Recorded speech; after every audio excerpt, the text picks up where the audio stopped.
Je vais vous raconter 3 anecdotes. La première, c'est celle d'un petit enfant qui est un petit breton, qui est à l'école primaire et où on récite le poème de Rimbaud, Le dormeur du Val.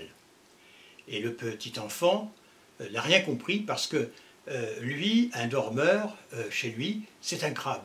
Et donc, en entendant ce poème, il a imaginé une toute autre histoire.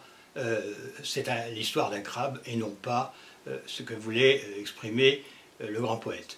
Et voyez-vous, ça fonctionne un peu comme ça chez les dyslexiques. Et dernièrement, j'ai reçu au téléphone une personne qui était un peu dans un désarroi parce que sa petite fille en primaire a des difficultés pour suivre et elle s'inquiétait énormément, elle s'angoissait même. Hein.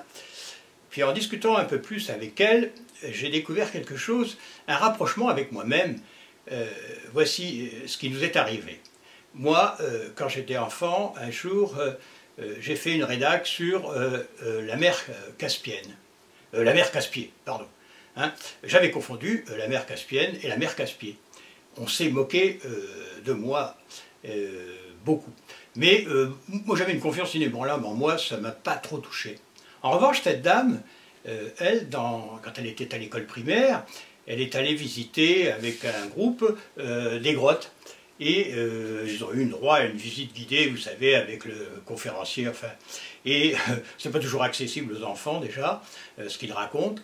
Et pour elle, elle n'a pas entendu grotte, elle a entendu crotte. Et quand il s'est agi de faire une rédaction, eh bien évidemment, elle a écrit une rédaction sur la visite des crottes.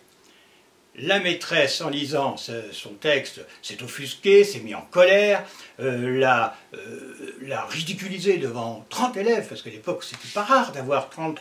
Moi, je me souviens, j'étais toujours avant-dernier, j'étais 34e, vous voyez qu'on était nombreux.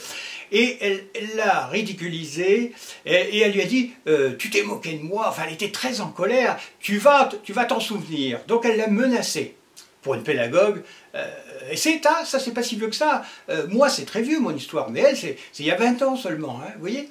Et ça existe encore, ce genre de pédagogue qui n'a aucune psychologie, la dyslexie ça lui passe au-dessus de la tête. Hein. Qu'est-ce qu'il fallait qu'elle fasse cette personne avec cet enfant?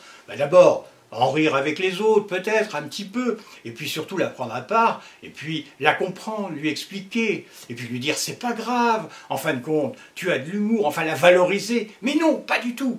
Elle l'a pris en grippe. Et ça, voyez-vous, ce sont des choses, pour moi c'est ancien, pour la personne qui m'a téléphoné, ça l'est moins, mais en même temps, vous savez, cet enfant, elle est devenue maman, elle a une petite fille, et pourquoi est-elle tant angoissée? Parce qu'elle dit, ma petite fille, elle va peut-être subir la même chose. Et malheureusement, ça peut lui arriver, ça arrive encore.